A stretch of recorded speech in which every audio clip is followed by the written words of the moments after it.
Свежий ремонт сделали только сегодня. В 17-м доме на проспекте Победы ремонт каждый год. Свежая краска легла только сегодня. До этого стена оставалась голой больше полугода. Но оплошности подрядчиков на этом не заканчиваются.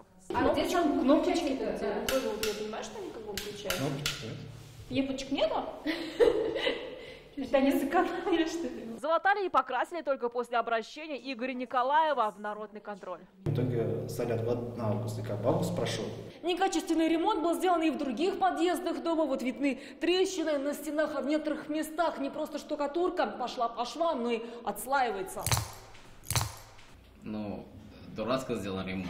4 папки переписок с управляющей компанией. Последнее письмо с просьбой сделать ремонт в 7-м подъезде. От коммунальщиков один ответ. Было 4 июля, было 17 августа, пообещали с 1 августа. Вот уже время прошло, я уже не знаю, что думать. Подождать в управляющей компании предлагают до конца года, а вот отшпаклевать недочет обещают до конца сентября. За трещины на стенах заплатят подрядчики. Подрядчик к этим работам допущен больше не будет, но в рамках гарантийных обязательств они эти работы выполнят. В Челнах из-за некачественного ремонта кровли загорелась квартира. В этом году жилинспекции отмечено больше 200 недочетов в ходе капремонта. 22 материала направлены в прокуратуру. И за все оплошности подрядчики поплатятся репутацией. И если подрядчик набирает там определенное количество баллов и попадает в разряд недобросовестных, то с таким подрядчиком уже на будущий год, естественно, никакие контракты не заключаются. Большая часть нарушений капитального ремонта уже устранены, остается под контролем жилинспекции лишь самые сложные случаи.